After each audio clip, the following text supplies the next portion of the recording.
ಮಂಡ್ಯದಲ್ಲಿ ಡಿಕೆಶಿ ವಿರುದ್ಧ ಬಿಜೆಪಿಯಿಂದಲೂ ಪ್ರತಿಭಟನೆ. ಸಂವಿಧಾನ ಬದಲಾವಣೆ ಬಗ್ಗೆ ಡಿಕೆ ಶಿವಕುಮಾರ್ ಹೇಳಿಕೆ ವಿಚಾರ. ಮಂಡ್ಯದ ಸಂಜಯ್ ಸರ್ಕಲ್ನಲ್ಲಿ ಪ್ರೊಟೆಸ್ಟ್. ಕೈಯಲ್ಲಿ ಪ್ಲೇ ಕಾರ್ಡ್ ಹಿಡಿದು ಬಿಜೆಪಿ ಕಾರ್ಯಕರ್ತರಿಂದ ಪ್ರತಿಭಟನೆ. ಡಿಕೆ ಶಿವಕುಮಾರ್ ವಿರುದ್ಧ ಘೋಷಣೆ ಕೂಗಿ ಆಕ್ರೋಶ. ಡಿಕೆ ಶಿವಕುಮಾರ್ ರಾಜೀನಾಮೆಗೆ ಆಗ್ರಹ. ಸಂವಿಧಾನ ಬದಲಾಯಿಸುತ್ತೇವೆ ಎಂದು ನಾಲಿಗೆ ಹರಿಬಿಟ್ಟ ಡಿಕೆ ಶಿವಕುಮಾರ್ ರಾಜೀನಾಮೆ ಕೊಡಬೇಕು.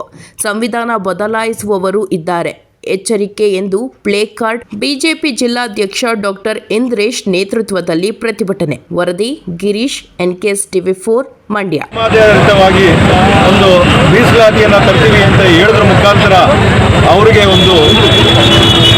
ಅವರ ಸತ್ತ ಮೇಲೂ ಕೂಡ ಅವರ ಆತ್ಮಕ್ಕೆ ಶಾಂತಿ ಸಿದ್ಧಿರೋ ರೀತಿಯಲ್ಲಿ ನಡ್ಕೊಳ್ತಾ ಇರುವಂಥದ್ದು ಇವತ್ತು ಕಾಂಗ್ರೆಸ್ಸಿಗರು. ಅದನ್ನು ಕೂಡ ವಿರೋಧಿಸಿ ಇವತ್ತು ದೇಶದಾದ್ಯಂತ, ರಾಜ್ಯದಾದ್ಯಂತ ನಮ್ಮ ಬಿಜೆಪಿಯವರು ನಾವೆಲ್ಲರೂ ಸೇರಿ ಇವತ್ತು ಪ್ರತಿಭಟನೆಯನ್ನು ಮಾಡ್ತಾ ಇದ್ದೀವಿ. ಇವತ್ತು ಕೊಡ್ತಾ ಇರುವಂಥದ್ದು ಕೇವಲ ಎಚ್ಚರಿಕೆ ಅಷ್ಟೇ.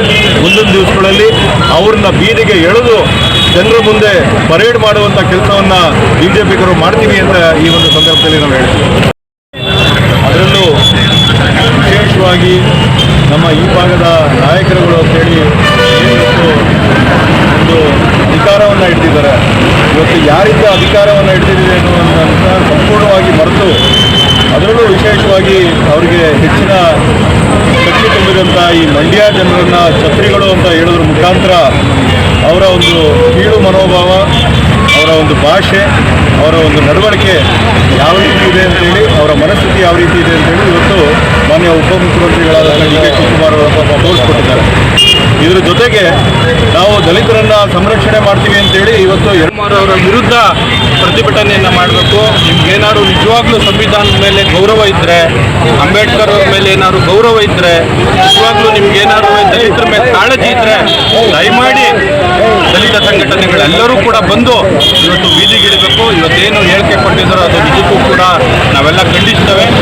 ಇದ್ರ ವಿರುದ್ಧ ಏನು ನಮ್ಮ ಭಾರತೀಯ ಜನತಾ ಪಾರ್ಟಿ ಒಂದು ಆಂದೋಲನವಾಗಿ ತಗೊಂಡು ಮುಂದಿನ ದಿವಸಗಳಲ್ಲಿ ಹೆಚ್ಚಿನ ರೀತಿಯಲ್ಲಿ ಪ್ರತಿಭಟನೆಯನ್ನು ಮಾಡ್ತೇವೆ.